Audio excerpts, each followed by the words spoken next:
So we officially made it to the Goondocks. Kelly and I are about to walk up to the Goonie house. There's a sign here. Hey, you guys, pedestrians only. Please respect the neighbors in this historic residential neighborhood. Always visit reasonable hours, blah, blah, blah.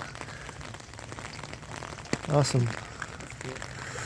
So we'll walk up here and I'll show you when we get there. We're walking up the drive now. Straight in front of me, this is Data's house. That's where he swung out the window, or slid, I should say, on the wire. And this is a bucket list item for me, to visit the Goonie house. I can't believe I'm finally here. Check this out. Isn't this amazing? Wow. There's a thing over here, Venmo, you can give the owner some money. I think I might do that.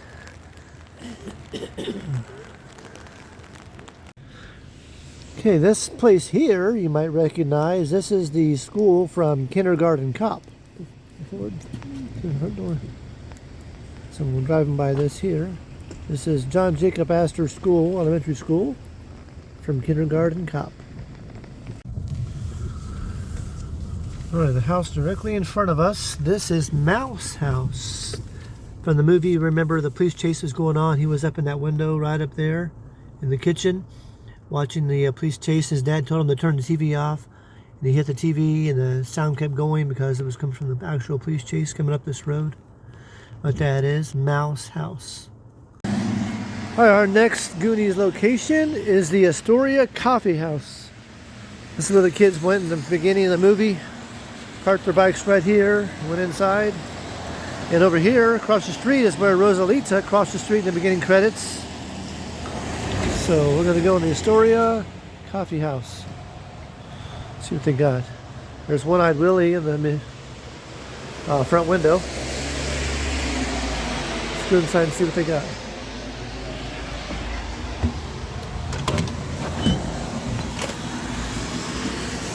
Looks a little different than it did in the old days. And this is another scene. This is the jailbreak scene from the very beginning, where the Fratelli brother breaks the other brother out of jail. And out front they have the original Jeep. Not the original probably, but from the movie. This is the Jeep Cherokee from the movie. And in the back you can see the... Still got the bullet holes. So we're going to go inside the jail, which is now a film museum. Alright, so we stopped inside this place called Coffee Girl to get some coffee. Kelly's behind the break. And it's got some amazing views right on the water. So if you're ever in the area and want some nice coffee or pastry. So this is the old original Bumblebee tuna canning factory. Back in the, who knows what year it was. I haven't even found information on it yet, but we just walked in. But this is where they would actually take the catch and they would cut it up, put it into Bumblebee tuna and ship it out to places. These are the cans they used.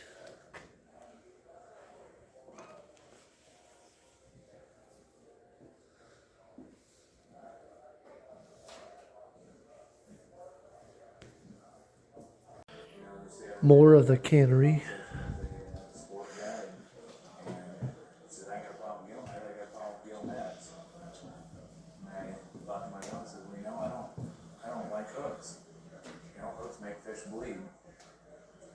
He said, well, you kill fish. I said, so do you. I said, it's all computed out on numbers and impacts. And when you use up your quota of impacts, you're done. Kind of what life was like here back in the old days. Well, this was a booming canning factory.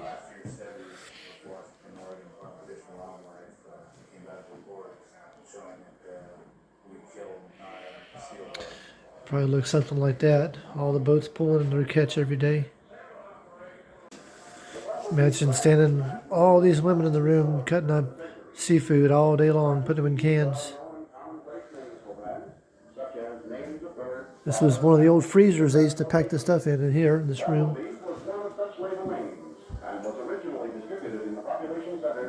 This is one of the canning machines. In the early days, it was all Columbia River salmon.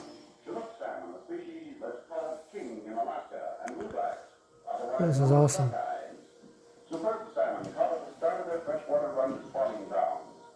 But not many years after the Columbia River Packers Association was formed, operations were expanded to Alaska. And then in the 1930s, there came the most important development in company history. Commercial runs of albacore tuna were found off the Washington and Oregon coast. I don't know if you can hear this or not, but on that dock out there is some sea lions. It's as close as we can get.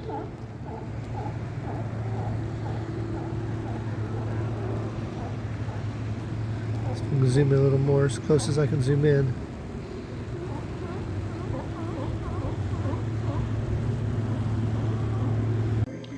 Alright, this is the rest of the part of the jail where the Fratelli brother was locked up inside of here.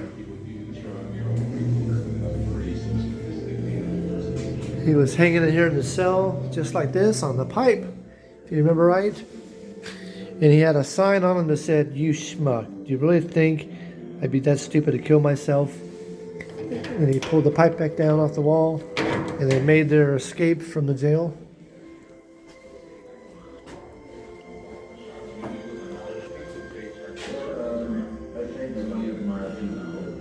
There's some stuff from Kindergarten Cop on here. All kinds of stuff here. The Shining. There's Data's outfit.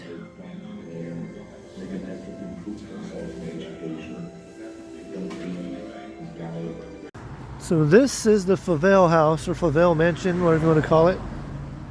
This is where Mikey's dad worked in the Goonies, but is now a museum and a historic house you can go tour and visit. So we're going to go inside and check out this big place.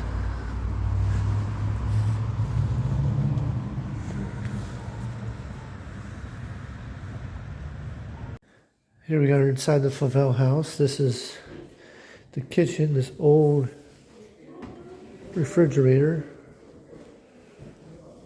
It's pretty cool. And this old stove. Back then, I guess this was top of the line for that time period. Can you imagine having to cook on this? Wow. Look at this bathtub in this place. It had 1.5 baths. And indoor outhouse, I guess you call it. This is where you went. Mm-hmm. Oh. And it had a sink with running water even. So I've been hearing about this place right here. It's called the Bow Picker. Little restaurant. All they serve is this, fish and chips. That's all they serve. It's supposed to be really good. So we're gonna go back to the car and I'll let you know how it is. Okay, so all they have on the menu is fish and chips. This is what it looks like. So I'm gonna try this and see if this is worth it.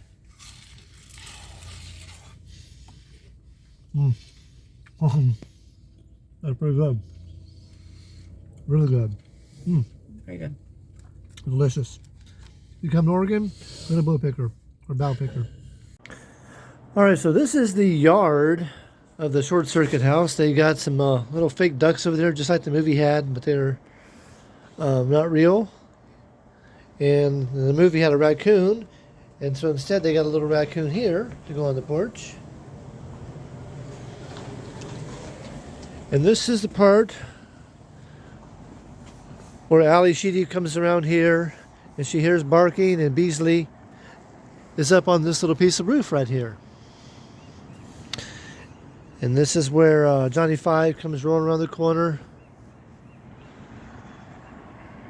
And this is the view from the short circuit house to the bridge that crosses over into Washington. It's Washington over the Columbia River there. So it's stunning scenery. We came back to take a little break at the house for a second and get some things, and then head back out, do some more exploring. But I showed you yesterday the short circuit house. This is the exterior view.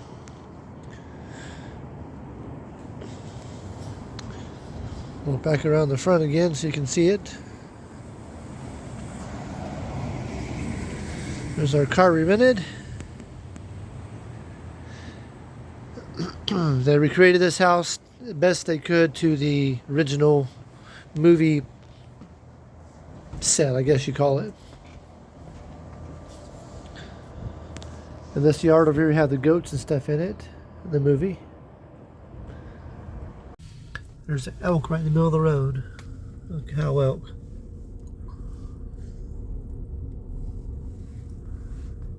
Put your window down. See if you can drive past her real slow. See if she'll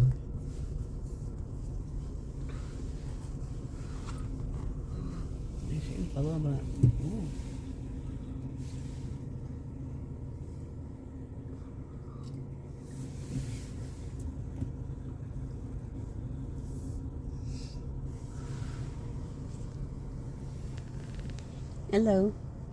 Stop. Look at the picture. The locations for the Fratelli hideout. The place where they get here on the $100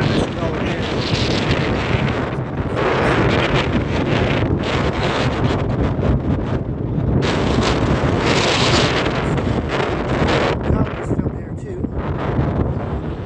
It's a park around the beach. Look out here. Very windy. There's the box Mikey holds up his doubloon to. So the Fratelli hideout wasn't constructed it. It tore it down. It was over there. Check this out. We're driving down the road. There's bull elk right here by the road. Got your girls with you, buddy?